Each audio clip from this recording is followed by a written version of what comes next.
Chairman P T I Imran Khan نے کہا ہے کہ حکومت کی ساکھ اتنی نیچے چلی گئی کہ آرمی چیف کو امریکیوں کو فون کرنا پڑ رہا ہے۔ ملکی حالات کے ذمہ دار ان لوگوں کو بھی قرار دیا جو سازش روک سکتے تھے۔ عمران خان نے موجودہ حکمرانوں کا مقصد صرف NRO2 لینا قرار دے دیا۔ عمران خان نے الیکشن کمشنر سے فوری مستعفی ہونے کا مطالبہ کیا اور جمعرات کو الیکشن کمیشن کے باہر احتجاج کا اعلان کر دیا۔ آج اب آرمی چیف کال کر رہے ہیں امریکنوں کو کہ وہ شرون کو کہ جناب ہمیں IMF سے سفارش کر کے ہمیں وہ پیسے دلوا دیں۔ آپ سوچیں کہ ملک کا کیا حال ہے۔ یعنی یہ اگر گورنمنٹ کے اندر یہ حالات ہیں کہ گورنمنٹ کی کریڈیبلٹی اتنی نیچے چلی گئی ہے کہ ان کو آرمی چیف کو کہنا پڑ رہا ہے کہ جی ان کو ٹیلی فون کریں۔ کیا ضرورت پڑی تھی ان لوگوں کو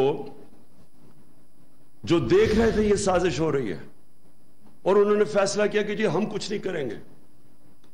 آج وہ بھی ذمہ دار ہیں یہ جو ہو رہا ہے ملک کے ساتھ۔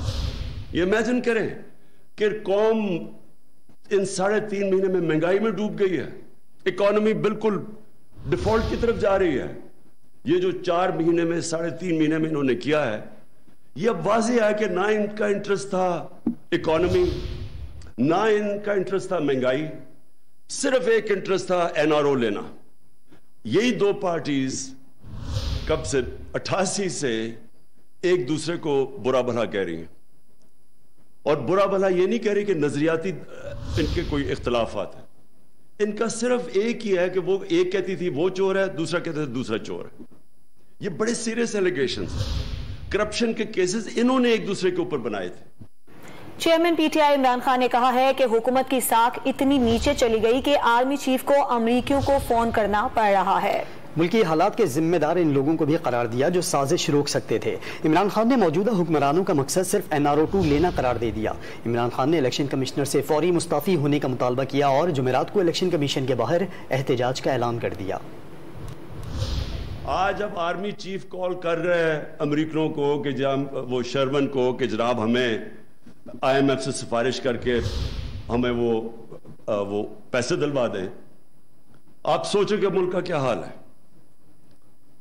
یعنی یہ اگر گورنمنٹ کے اندر یہ حالات ہیں کہ گورنمنٹ کی کریڈیبلٹی اتنی نیچے چلی گئی ہے کہ ان کو آرمی چیف کو کہنا پڑ رہا ہے کہ جی ان کو ٹیلی فون کریں۔ کیا ضرورت پڑی تھی ان لوگوں کو جو دیکھ رہے تھے یہ سازش ہو رہی ہے اور انہوں نے فیصلہ کیا کہ جی ہم کچھ نہیں کریں گے۔ آج وہ بھی ذمہ دار ہیں یہ جو ہو رہا ہے ملک کے ساتھ۔ یہ امیجن کریں کہ قوم ان 3.5 مہینے میں مہنگائی میں ڈوب گئی ہے، اکانومی بالکل ڈیفالٹ کی طرف جا رہی ہے۔ یہ جو 4 مہینے میں 3.5 مہینے میں انہوں نے کیا ہے، یہ اب واضح ہے کہ نہ ان کا انٹرسٹ تھا اکانومی، نہ ان کا انٹرسٹ تھا مہنگائی، صرف ایک انٹرسٹ تھا NRO لینا۔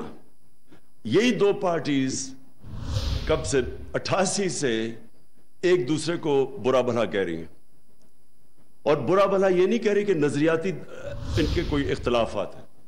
ان کا صرف ایک ہی ہے کہ وہ ایک کہتی تھی وہ چور ہے، دوسرا کہتا تھا دوسرا چور ہے۔ یہ بڑے سیریس ایلیگیشنز ہیں، کرپشن کے کیسز انہوں نے ایک دوسرے کے اوپر بنائے تھے۔